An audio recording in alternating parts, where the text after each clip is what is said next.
Hello everyone, my name is Vivian and today I'm going to show you how to make the famous Nigerian stew with no frying, in less than half the normal cooking time, and very little seasoning and no overcooking. Over here I have my bell pepper, some tomato, Roma tomato, some onions, habanero pepper and some garlic blended already. And then over here I have my beef shank, and this is your regular beef shank from the store, but I have it already pre-cooked with some broth in it. And then I have my chicken breast. This I'm going to cook for just a little bit, 5-10 minutes, and then I'm going to add it to the stew. I also have some extra virgin olive oil, and we're just going to use a little bit when we make the stew. I also have some salt, some curry powder, some thyme, and some chicken bouillon, and this is your non-GMO, and this is just your basic seasoning. And I am going to use my specialty cooking system. This is a 4-quart roaster. You know I love my specialty cooking system because it makes cooking convenient and easy. I like it because there's no reaction between my metal and my tomato. A lot of people out there tend to overcook their tomato whenever they want to make stew. And that's because they're trying to get rid of the sour and the bitter taste. What you don't realize is tomato is acidic. And so it's going to react with whatever metal, okay, that you're cooking it in. So what happens is with the reaction, it produces a much more sour and bitter taste. So you tend to want to cook and cook and cook. But today, I'm telling you, in 20 minutes, our tomato is going to be ready. We dump every other thing in there and let it, slow cook. All right, so next, I'm going to go ahead and dump my tomato in the pan. Okay, and so just dump it in there and see how red that is. I actually like to use more bell pepper than the tomato, but whatever works for you, that's fine too. And that's all I need to do. And so I'm going to turn it on to heat, and then I wait to hear my vapor valve click. When that clicks, it just means it's time to reduce the heat because you don't want to overcook and you don't want to destroy the nutrients in your food, because high heat is an enemy of nutrition. So now the vapor valve is clicking, and I'm telling you, that's my best friend. As soon as it clicks, I know it's time to reduce the heat. So I turn it down from 5 down to 3, and then I let it continue to cook.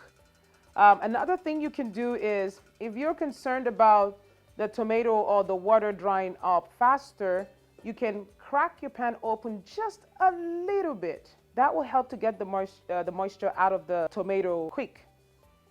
Wow, can you hear my vapor valve clicking?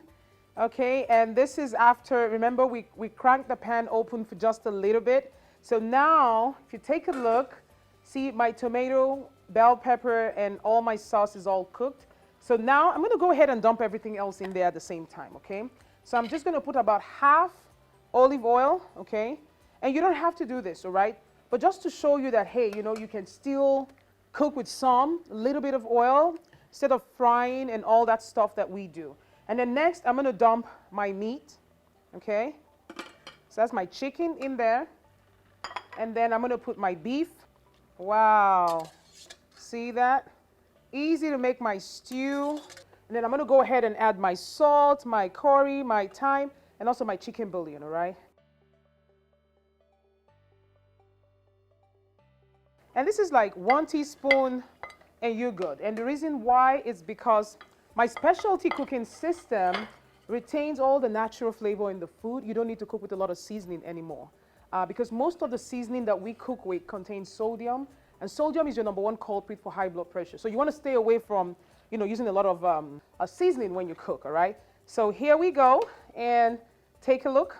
I'll let it slow cook for, say, about 10 minutes, and then I'm going to go ahead and add my broth, and this is my beef broth, okay?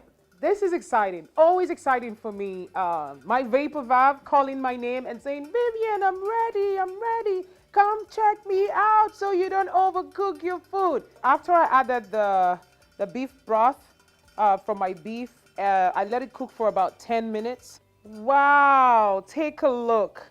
See, I only added about half cooking spoon, say about 2 tablespoons of olive oil, and my stew is ready. That's my sauce. That's my stew. I can eat rice. Do you see how red it is because of the bell pepper in there? You know, for some of us, when we make the stew, you can see the oil, like half the top of the pan is oil. You don't need all that oil in your system, right? It's going to clog up your arteries, and people have cholesterol problems, they have heart disease. So this is really how simple and it is for you to make your stew. And if you notice, there are no steam. You don't see all that steam that you normally get when you cook in your regular pans. That's just to show you that everything in my cookware is retained on the inside of the cookware. So you don't get all the steam and all the flavor everywhere in the house, you know, sticking to the walls of the house, because it's all in the pan.